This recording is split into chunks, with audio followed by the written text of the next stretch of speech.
नमस्कार, welcome to my YouTube channel wealth creation with small savings. और मैं कल्पना गुप्ता आप सब लोग का बहुत बहुत स्वागत करती हूँ अपने यूट्यूब चैनल पर। और आज का वीडियो शुरू करने से पहले मैं आपको धन्यवाद भी देना चाहूँगी।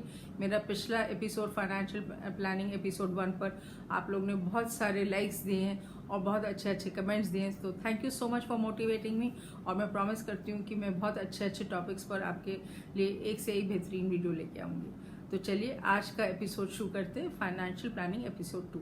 अब पहले एपिसोड में हमने जो बातचीत की थी उसमें हमने जो एज ग्रुप लिया था वो 25 to 30 ईयर्स का लिया था, जिसमें हमने कहा था कि सिंगल अनमैरिड पर्सन है और उसकी नौकरी लग गई है, 50,000 की तनख्वाह। तो उसमें हमने बातचीत की थी कि वो 50,000 कैसे डिवाइड करें अपने नीड्स में, वांट्स में और इन्वेस्टमेंट में। निवेश की जहाँ तक बात हुई तो हमने कहा था 40% वो निवेश करेंगे। और निवेश के लिए हमने पूरी बातचीत की थी कि वो अपने शॉर्ट टर्म गोल्स जो तुरंत उनको चाहिए या मीडियम टर्म गोल्स और लॉन्ग टर्म गोल्स में क्या क्या इंस्ट्रूमेंट्स हैं, क्या क्या प्रोडक्ट्स हैं और कैसे कैसे वो उसमें इन्वेस्ट करें। तो ये हमने एपिसोड नंबर 1 में बातचीत की थी। और जिन लोग ने एपिसोड नंबर 1 नहीं देखा है तो प्लीज़ उसमें लिंक में दिया है। और इस वीडियो के एंड में एक डब्लू का सिंबल मिलेगा आपको। आप अगर जो उसको क्लिक करेंगे तो मेरे सारे वीडियोस आ जाएंगे उसमें, including financial planning episode number 1। तो उसको ज़रूर देखिएगा जिससे कि आपकी कंटिन्यूटी मेंटेन हो। और इस वीडियो को प्लीज़ लाइक, शेयर और सब्सक्राइब करिएगा, जिससे कि ज़्यादा से ज़्यादा शेयर करिए, जिससे कि लोगों को थोड़ी सी, अगर जो 10% लोग भी इसको देख पाए और वो इन्फॉर्म डिसीजंस लें अपनी फाइनेंशियल प्लानिंग के लिए, तो मेरा पर्पस ये वीडियो बनाने का सर्व हो जाता है। तो चलिए आज की बात करते हैं। तो आज हम बात जो एज ग्रुप लेंगे वो हम लेंगे 28-30 ईयर्स टू 40-42 ईयर्स, जिसमें आदमी की तनख्वाह भी बढ़ गई है और वो फैमिली मैन है, ही इज़ मैरिड, 2 बच्चे हैं, तो उनको लेके चलेंगे आगे। तो सबसे पहले लास्ट टाइम भी हमने बात की थी सबसे पहले इंश्योरेंस की, और अब की बार भी हम सबसे पहले इंश्योरेंस की बात करेंगे। पहले जो आपकी इंश्योरेंस पॉलिसी थी वो इंडिविजुअल थी, अब आप फैमिली हो गई है तो आप उसको कन्वर्ट कर दें फैमिली फ्लोटर में। और अगर जो आपको कोई भी 35-36 ईयर्स के बाद आज की डेट में इतना ज़्यादा हाई प्रेशर है, टेंशन है, तो अगर जो आपको थोड़ी सी भी बीपी या डायबिटीज़ या थायराइड की ऐसी कोई भी न्यू जेन वाली प्रॉब्लम है तो आप प्लीज़ अपनी हेल्थ इंश्योरेंस जो है उसको इंक्रीज़ कर दें टू 7.5 या 10 लाख से ज़्यादा। मैं तो रिकमेंड करूँगी 10 लाख का कर लें, क्योंकि हेल्थ इज़ वेल्थ, है ना। तो आपको अपनी हेल्थ भी सिक्योर करनी है। वैसे आप फिजिकली फिट रहें, भगवान करे आपको वो पॉलिसी कभी ना यूज़ करनी पड़े, but as a security net make it 10 lakh policy, और ज़्यादा उसमें प्रीमियम नहीं देना पड़ेगा, बट आपकी सेफ्टी के लिए। फिर हमने ये बात की थी कि टर्म इंश्योरेंस के लिए कि आप 1 करोड़ का टर्म इंश्योरेंस करेंगे, तो आई होप आपने करा लिया। नहीं कराया है तो तुरंत कराएं, हर आदमी कराए टर्म इंश्योरेंस 1 करोड़ का, और प्रीमियम ज़्यादा नहीं है। और अगर जो आपकी स्पाउस वर्किंग है तो उनका भी टर्म इंश्योरेंस कराएं। इनफैक्ट फैमिली में जितने भी अर्निंग मेंबर्स होते हैं ना, सबका टर्म इंश्योरेंस होना चाहिए, क्योंकि वो एक रिस्क मिटिगेंट है और एक सेफ्टी नेट है। खुदा ना खास्ता कुछ हो गया तो आपको फैमिली को वो सेफ्टी और श्योरिटी है, फाइनेंशियल फ्रीडम है। टर्म इंश्योरेंस में हमने एक चीज़ और बात की थी कि अगर जो आप जो टर्म इंश्योरेंस ले रहे हैं, देख लीजिए उसमें अगर जो कोई हैंडीकैप के लिए, फिजिकली हैंडीकैप के लिए बेनिफिट हो तो वो ले, वो बेटर है। और लाइफ लॉन्ग लें टर्म इंश्योरेंस। तो अब हमारी इंश्योरेंस की बात हो गई। अब हम बात करते हैं कि हम सेकेंड स्ट्रीम ऑफ इनकम कैसे जनरेट करें। तो हम बात करेंगे पैसिव इनकम पर। और पैसिव इनकम क्या है? तो पैसिव इनकम एक बहुत ही खूबसूरत चीज़ है। पैसिव इनकम वो इनकम है जो बिना कुछ ज़्यादा मेहनत किए आपको मिलती है। अब ऐसी इनकम तो हर कोई चाहेगा ना, आप भी और मैं भी। तो जैसे आप देख सकते हैं पैसिव इनकम है जो इंटरेस्ट इनकम है, एक बार आपने एफडी कर दी तो आपको इनकम ही इनकम है उसके बाद, या डिविडेंड इनकम है, या रॉयल्टी, आपने एक किताब लिख दी या एक कविता लिख दी या एक गाना गा दिया तो उसके बाद आपको रॉयल्टी इनकम मिलती रहेगी। अगर जो आपने ब्लॉगिंग की है या वेबसाइट कोई डेवलप की है तो उसमें आपको इनकम मिलती रहेगी। फिर अगर जो आपके पास कोई चीज़ है, दुकान है, मकान है, गाड़ी, कोई भी चीज़ आपने रेंट पर दी है और आपको रेंटल इनकम मिल रही है तो वो भी पैसिव इनकम है।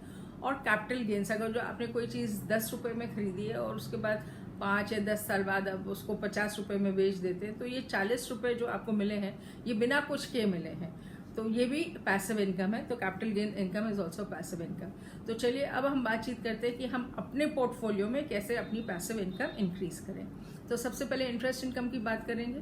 तो हम सब लोग जानते हैं कि बैंक के एफडी के रेट्स धीरे धीरे कम होते जा रहे हैं। तो जो आपकी इमरजेंसी फंड था 6 महीने का जो आपको रखना था इन एन एफडी, वो तो आप अपनी सैलरी इन एफडी रखिए। बाकी जो आपके पास सरप्लस मनी है वो आप कॉर्पोरेट डिपॉजिट्स में इन्वेस्ट कर सकते हैं। अब सारे जो अच्छे कॉर्पोरेट्स हैं वो मार्केट से आपसे मुझसे रिटेल में पैसा उठाते हैं और अच्छा इंटरेस्ट रेट देते हैं। 8.50 से लेके 10% तक आपको इंटरेस्ट रेट मिल सकता है। तो आप 3-4 चीज़ों का ध्यान रखें, कॉर्पोरेट डिपॉजिट्स में इन्वेस्ट कर सकते हैं। एक तो देख लीजिए AA या AAA ही कंपनी होनी चाहिए जिसमें आप इन्वेस्ट करें। सारा पैसा एक कंपनी में नहीं डालें और एक सेगमेंट में नहीं डालें, डाइवर्सिफाई करें। 4-5 कंपनीज चूज़ करिए और 4-5 सेक्टर्स चूज़ करिए, जैसे कि सीमेंट हो गया, रिटेल हो गया, आप चूज़ कर सकते हैं जो भी आपको सेगमेंट्स ठीक लगते हैं और उसमें इन्वेस्ट करिए। इसमें अमाउंट ऑफ डिपॉजिट भी वैरी करता है, तो आपके पास जैसे जैसे ये सारी कंपनीज निकालती रहती हैं, तो जैसे जैसे आपको सरप्लस पैसा आपके हाथ में आए वैसे वैसे आप इन्वेस्ट कर दीजिए। 1 साल से 5 साल के पीरियड का ही इन्वेस्टमेंट करिए, ज़्यादा पीरियड के लिए नहीं इन्वेस्ट करिए। And you can take interest, आप एनुअली भी ले सकते हैं या क्यूमुलेटिव ले सकते हैं, जैसा आपको अच्छा लगे आप वैसा ले लें। तो ये हो गया हमारी इंटरेस्ट की बात। अब आते हैं हम नेक्स्ट डिविडेंड की बात। तो हमने पहले एपिसोड में बात की थी कि हम इक्विटी में SIP करेंगे, शेयर्स में इन्वेस्ट करेंगे और हर महीने इन्वेस्ट करेंगे। तो जो आपने अब इन्वेस्ट किया, मान लीजिए आपने 10 कंपनीज में इन्वेस्टमेंट किया है, तो अब उन 10 कंपनीज का आप डिविडेंड पेमेंट का ट्रैक रिकॉर्ड देख लें।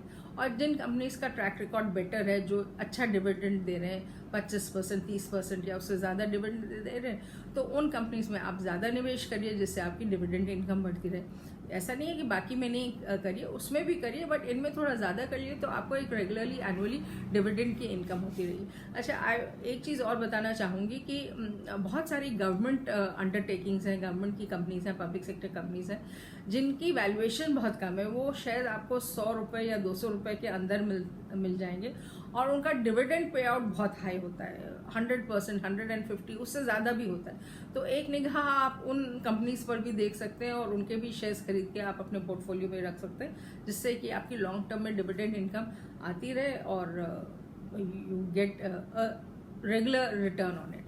तो ये डिविडेंड इनकम हो गया। अब रेंटल इनकम पर बात करते हैं। ऑफकोर्स अगर जो आप लिखते हैं, अगर जो आप किताब लिखते हैं या पोइट्री लिखते हैं, तो उसके लिए तो आपको रॉयल्टी इनकम ऑटोमेटिकली आ ही रही होगी।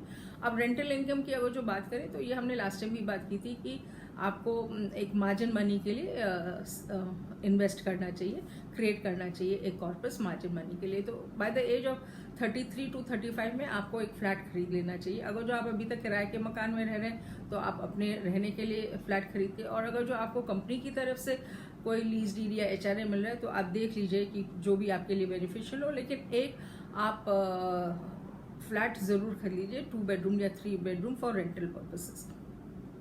तो अगर जो आप रेंट के लिए ले रहे हैं तो 2-3 चीज़ें आप ध्यान में रखिए कि ऐसी जगह लीजिए जहाँ एक इंस्टीट्यूशनल या एजुकेशनल हब हो, जिससे कि आपका फ्लैट जो है वो जल्द से जल्द उठ जाए। और आप बिल्ट फ्लैट ही लें, कंस्ट्रक्शन लिंक नहीं लें, क्योंकि उसमें कुछ ना कुछ दिक्कत आ जाती है, डिले होता है। तो इतनी सारी इन्वेंट्री मार्केट में है, तो आप बिल्ट फ्लैट लें, आज रजिस्ट्री कराइए, कल आप मूव इन करिए, आपको नया घर मुबारक हो और रहना शुरू करिए या रेंट पे दे दीजिए, तो आपकी सेकंड स्ट्रीम ऑफ इनकम भी स्टार्ट हो जाएगी। तो जो आपका रेंट आएगा वो उससे आप इंस्टॉलमेंट पेमेंट कर सकते हैं, या अगर जो आप किराए पर रह रहे हैं तो आपका किराया बच रहा है उससे इंस्टॉलमेंट पे कर सकते हैं। और धीरे धीरे इंस्टॉलमेंट, क्योंकि आपका फिक्स रहता है, लेकिन रेंट आपका बढ़ता जाएगा, तो धीरे धीरे आपको पता भी नहीं चलेगा 5-6 साल में कि आपके पास सरप्लस इनकम होने लगी उस मकान से। अच्छा, जब हम मकान खरीदेंगे तो क्योंकि मकान में आपकी अमाउंट काफ़ी लगता है, तो हम लोन ज़रूर लेंगे।